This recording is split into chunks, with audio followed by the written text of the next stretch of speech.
What's up, Navigating Academia family? This is Dr. J. Phoenix Singh coming at you to be able to answer a valued viewer's question.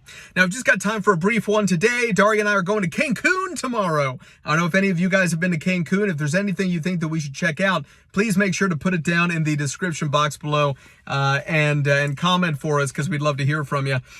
So today's question comes from RoBioChem. Thank you so much for your comment. Guys, if you ever have any questions for me, you can put them down in the comment section below. You guys know me, I always try to get back to you one way or the other. If it's a high sensitivity question, in other words, one that's pretty broad, such that it would be of interest to the several thousand subscribers we've got, then I'll try to be able to make your response video. Otherwise, I'll go ahead and put my website down there so that you can book a session. We can go ahead and go through everything step by step together, okay?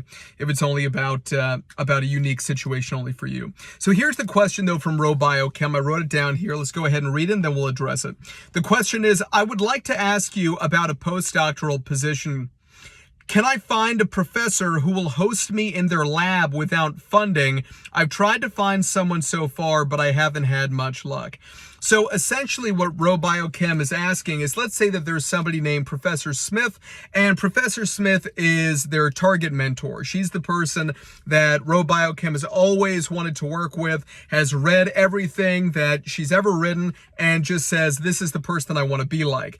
But for whatever reason, either they're not offering a postdoctoral fellowship in their department. If they are, maybe she's not accepting a postdoc right now, or it's something where there's not even a postdoctoral program in the first place. Not that there's not a slot open, they just don't have one in that department, which honestly happens all the time, especially if it's not an R1 or a Research 1 university. So what would you do there? So what RoBioChem is asking is something that on the face of it makes perfect sense, which is, okay, you don't have to pay me anything.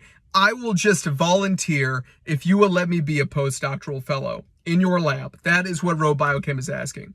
So both from my personal experience over the last 18 years, but also in terms of just psychologically how this would work, and I'll walk you through my thinking on it, I don't think that that's going to happen, right? If it's something like, let's say you were in a different position, let's say that you were an undergraduate and you had a target grad school supervisor and you got rejected from grad school, let's say, okay, but this is the person you really want to work with. If there was an opening, not to be able to be a grad student, but let's say to be like a lab manager, for example, a position like that in their lab, even though the likelihood is it's going to be exceptionally poorly paid relative to the amount of work you're going to put in, if that is really the supervisor you want to work with, there is nothing wrong with you taking that position, applying for the position, you know, working your butt off and working overtime for a couple of years and then applying as an internal candidate. The likelihood you'll be accepted with that individual being your supervisor is honestly quite high, right? And if you don't know what an internal candidate is or how to be able to become one, because there's a few strategies, watch that video that's on this channel as well.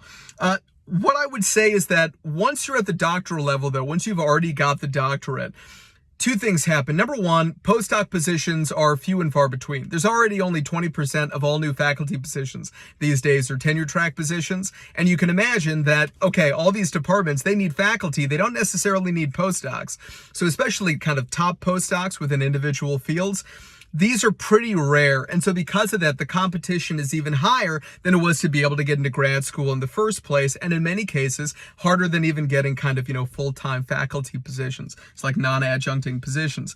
So that's something important to take into consideration. Is already, you know, the eye of the needle, as it were, is very, very small. So you really need to have exceptional credentials and a really strong postdoctoral plan. Here are the external funding sources I want to apply for. So for example, maybe you want to apply for what's called the K mechanism of funding from National Institute of Health or National Institutes of Health. Maybe it's something where, you know, from your doctoral degree, you've got 3 publications that you need to finish up, 3 papers to finish up. And then based on that research line, you've got 3 new international studies that you want to conduct. Whatever it happens to be, you got to have a really clear plan on what it is that you want to do and how it slots in so nicely with the work that your target postdoctoral supervisor is going to be doing. The thing is that usually essentially the way that postdocs get funded is one of two ways. Either there's some sort of like an internal pot in the department, and then basically people apply for the postdoc and they get funded by that pot of money. And then what happens is whoever the person is who that postdoc wants to work with, that is the individual who ends up getting the postdoc, okay? The second way is, let's say that I get a grant. And the grant's for $500,000 and it covers, let's say, 5 years. Now, let's say that there's no indirect for this grant, meaning, which, there's always indirect, right? But let's say that there is none. So that basically, I get $500,000 and then I say, okay, where do I want to allocate this money? How do I want to deploy that capital? And I say, I want a postdoc. I want them for 2 years. I'm going to pay them $50,000 a year, which is kind of the going rate right now, 45 to 55K a year, and depending on the field. And that's what I want to do. That would mean that because I've gotten external funding, I get to have, frankly, as many postdocs as I want, as many grad students as I want, provided I have the funding to be able to do that, okay? So this is a financial thing at the end of the day. So essentially, if they could afford a postdoc, they get to choose whoever they want, right? And so, which is fantastic. And then that person's working for them full time, and they're going to select the person who they know, like, and trust the most, who has the best credentials and the best personal experience and the best chance of getting them future funding for their own projects in the future, okay? That's how that's going to work. Now, if it's the case where they're not taking a postdoc that year, it could be that it's just not their turn, right? And everybody's got to take turns, for example. Maybe because of COVID, a lot of departments are doing this. All of the funding is dried up for postdocs so that they're not even offering one for the next couple of years. And then all of a sudden we got somebody who is very committed, like you are, Robiochem. You kind of come along and you say, you know what? Gotta get a drink. You come along and you say, I really want to do a postdoc with you.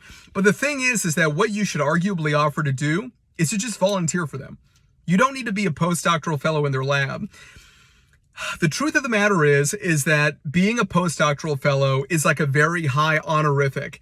And so because of that, if you say, I'll do it for free, even though I've already got the doctorate, that's not a postdoc. That's just a lab volunteer. You're basically a research assistant, right? And I know that sounds diminutive, but it's not intentional to sound diminutive. It's just the fact of the matter. So no, the likelihood that you're going to be able to be a volunteer postdoctoral fellow, it's just not going to happen. If you want to be a volunteer in the lab, God bless. I think that's awesome. I can tell you that me personally, when I was in between faculty positions, when I was running my last company, then what happened was that I still had a lot of research ideas. I had tons of stuff that I wanted to do. I was collaborating with people all over the world in terms of projects that I had going on, but I didn't have a formal faculty appointment at the time, in terms of a full-time faculty appointment. So I never want you to think that just because you don't have some title next to your name or something like this, that means that you're either not a researcher or not a good researcher or whatever it happens to be. The fact of the matter is if you're not having luck getting postdocs right now, then what you need to do is really kind of pump the gas, right? Really hit that gas when it comes to getting publications in respected peer-reviewed journals, i.e. ones that have a good impact factor within your field. Take a look if you can win any grants from even small organizations like small conferences in your field. Give, maybe $1,000 to $5,000 grants for postdoctoral or early career professional research. Doesn't have to be a lot of money, but it shows that you can secure some funding. And in addition to that, you need to there's a phrase which sounds so inappropriate in business, but the phrase is press the flesh. And press the flesh is basically like, shaking hands and these things. And what that means is that you need to have direct contact with as many people as possible. You need to be going to conferences, going to locations where people in person are going to be. I know this has been hard because of the pandemic. Things are opening up more now. I need you to get back out there and keep doing that. Meet the right people, spend time with them, build that network. I know that it's not part of your personal story. It wouldn't be for anyone to have to wait to do the postdoc, especially because I'm sure you busted your butt doing the doctorate. But good things come to those who wait. It may even be something that after you get those publications, do those conference papers, conference posters, after you organize some symposiums, symposia and so forth, that maybe you don't even have to do the postdoc. Maybe you go straight for a faculty position, like an assistant professor in the US or a senior lecturer position in the UK. You know, different countries do these things in different ways. Okay. In the meanwhile, make the best use of your time that you can. For me, obviously, I'm going to say the Publication Academy is the best investment that you will ever make into anything having to do with publishing. Both traditional publishing, like how to get published in high impact journals, how to be able to secure edited book contracts and write edited book chapters, how to be able to find grants, write winning grant proposals, and then manage those successful grants to make them sustainable over time. And then everything that's kind of contemporary media, right? Everything from how to use social media effectively as an academic to disseminate your research findings, how to write guest blog posts where you can take over blogs, how to be able to create podcasts, what's the gear you need, how do you disseminate them, all this stuff, digital newsletters. We teach you how to do all of it. It's not the cheapest thing for sure, but it is the best investment you will ever make in academia, I promise you. And also, if it's something that you can't afford and you want to make me an offer, shoot me an email because I'm the CEO of the thing. Okay, and you can do that via the website down here, description box below. It's www.jphoenixsing.com. All right, guys, appreciate your time. Thank you so much for watching. Consider joining our Patreon, which is patreon.com/navigatingacademia. Down in the studio, in the basement studio, which is the really fancy one for videos on this channel, I've been producing a crazy amount of content for you guys. I have got 16 videos done over the last several days, including some really large scale, like hour-long, in-depth tutorials that I think that you guys are going to get a lot out of. It's been a blessing to be able to do that, so please consider supporting the channel either with a like on this video, a comment below to be able to keep that encouragement up, or just sharing a link with this or any of our other videos with your friends, colleagues, and students. All right, guys, don't forget to get out there, take chances, and be your best self. Have a great day. Peace.